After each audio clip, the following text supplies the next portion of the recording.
सारे ट्रेडर्स और इन्वेस्टर्स एक स्टॉक पे अपनी नज़र गड़ाए बैठे हैं, मौका देख रहे हैं कब हम एंट्री लें, लेकिन वहाँ पे कुछ स्ट्रक्चरल बदलाव आ रहे हैं और जिसकी वजह से स्टॉक में ज़बरदस्त तेज़ी है। मैं बात कर रहा हूँ एस चांद की। एस चांद का स्टॉक लेके आई डायरेक्टर साहब, और आप देखेंगे कि एक महीने में एस चांद आज भी 5.25% ऊपर है, करीब 195 के आसपास, लेकिन एक महीने का ग्राफ देखिए 40% का मूव एस चांद में आ चुका है। ऐसा क्या हो रहा है, इतना इंटरेस्ट क्यों आ रहा है बाजार में इन्वेस्टर्स का, ये हम पता लगाते हैं। सौरभ मित्तल साहब जो सीएफओ हैं कंपनी के, वो हमारे साथ जुड़ रहे हैं बात करने के लिए। मित्तल साहब, good morning, in fact good afternoon, बहुत बहुत शुक्रिया हमसे बात करने के लिए। आज एक बहुत ज़्यादा रुचि हमें दिखाई दे रही है, हम इन्वेस्टर्स से बात कर रहे हैं जब आपके कंपनी की तरफ, एक तरफ तो वो ये देख रहे हैं कि एक टर्नअराउंड जो चल रहा था वो पूरा हो गया है, लेकिन न्यू एजुकेशन पॉलिसी जो सरकार लाने वाली है, वो उस पॉलिसी का आपकी कंपनी पे काफ़ी पॉजिटिव इम्पैक्ट देखा जा रहा है। आप कृपया करके समझाएं कि ये जो पॉलिसी सरकार लाने वाली है, इससे आप जैसी कंपनी को किस तरह का बूस्ट मिल सकता है। नमस्कार जी। एंड जो बदलाव आपको दिख रहा है एक्चुअली पिछले 3 साल से हम लोग कोशिश कर रहे थे। कोविड में काफी दिक्कत आई थी इंडस्ट्री को, क्योंकि स्कूल सारे बंद थे, कॉलेजेस बंद थे, ऑनलाइन चल रहा था, तो फिजिकल डिलीवरी ऑफ बुक्स में थोड़ी दिक्कत थी, थोड़ी सप्लाई चेन में भी प्रॉब्लम थी। बट आज की डेट में अगर आप सुबह सुबह निकलेंगे तो आप सारे बच्चे स्कूल जा रहे हैं। आज की डेट में बच्चे स्टडीज भी कर रहे हैं, कॉलेजेस भी खुले हैं, तो उससे काफी फर्क पड़ गया है। हमारा Q1 भी अच्छा गया था, 3 गुना सेल हुई थी फर्स्ट क्वार्टर में। लास्ट ईयर भी टर्न अराउंड करके प्रॉफिटेबल हुए हैं। और पिछले 3 साल में हम लोगों ने जो अपना कॉस्ट कंट्रोल और वर्किंग कैपिटल भी इम्प्रूव किया है, उससे काफी हमारी बैलेंस शीट भी काफी इम्प्रूव हो गई है। डेट हमारा काफी कम हो गया है।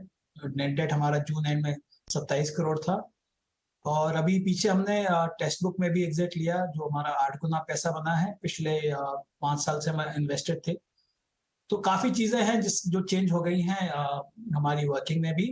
और विद ये जो नई एजुकेशन पॉलिसी आ रही है, ये आपकी 17 साल के बाद आ रही है।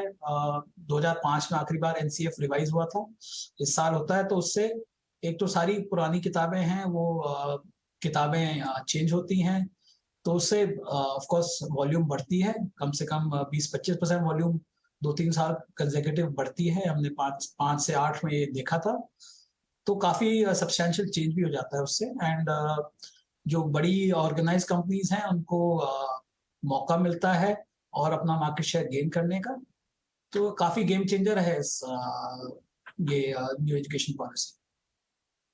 आपने सौरभ काफ़ी एक्सप्लिसिटली और आसान शब्दों में समझाया भी, लेकिन एक जो बड़ा कंसर्न हम जितने भी एजुकेशन स्टॉक्स हैं उनके लिए देखते हैं, क्योंकि पेपर स्टॉक्स भी उसी तरह उसी मूव के साथ चल रहे हैं। अगर स्कूल कॉलेजेस खुले हैं, रीओपन का थीम बड़ा है, तो पेपर के भी प्राइजेस बहुत बड़े हैं। ये आपके मार्जिन पर ज़रूर एक बड़ा हिट रहा होगा।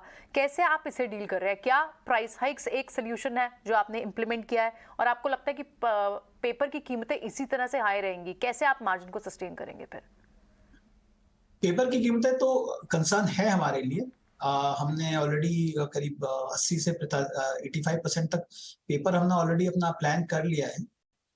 प्राइसेस पिछले साल से 40 से 45% ज्यादा हैं, बट आप ये मान के चलिए, क्योंकि पेपर कॉस्ट मेरे टोटल प्रोडक्शन कॉस्ट की एक ज्यादा परसेंटेज नहीं है। मेरे ग्रॉस मार्जिन हमारे काफी ठीक हैं, तो ओवरऑल इम्पैक्ट जो पड़ेगा ग्रॉस मार्जिन के ऊपर 1 से 2% से ज्यादा नहीं पड़ना चाहिए।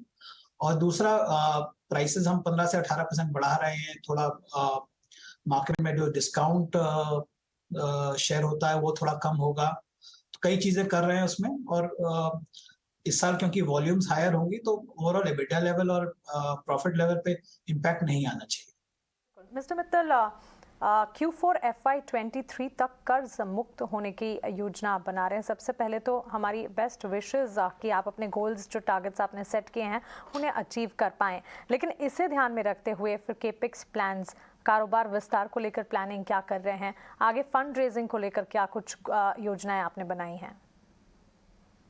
फंड रेजिंग तो अभी हमको इस समय तो कोई जरूरत नहीं है। हमारा बिजनेस हर साल 100 से 125 करोड़ कैश जनरेट कर रहा है पिछले 2 साल से।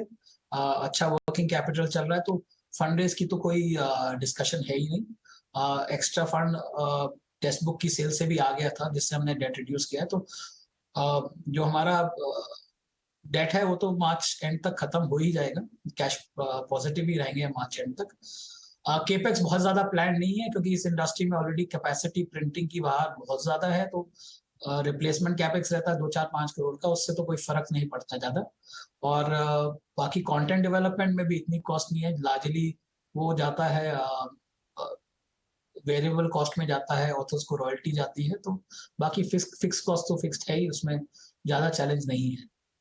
ऑल राइट मिस्टर मित्तल, बहुत बहुत शुक्रिया आज हमसे बात करने के लिए। डेट कम होगा कंपनी का, तो भी व्यूअर्स ये ध्यान रखें, जब कोई कंपनी डेट से डेट फ्री की तरफ जाती है तो बाकी सारे फैक्टर्स बदलाव के बिना भी वैल्यूएशन चेंज होता है, तो ये एक एडिड पॉजिटिव है कंपनी का, ये ध्यान रखें आप।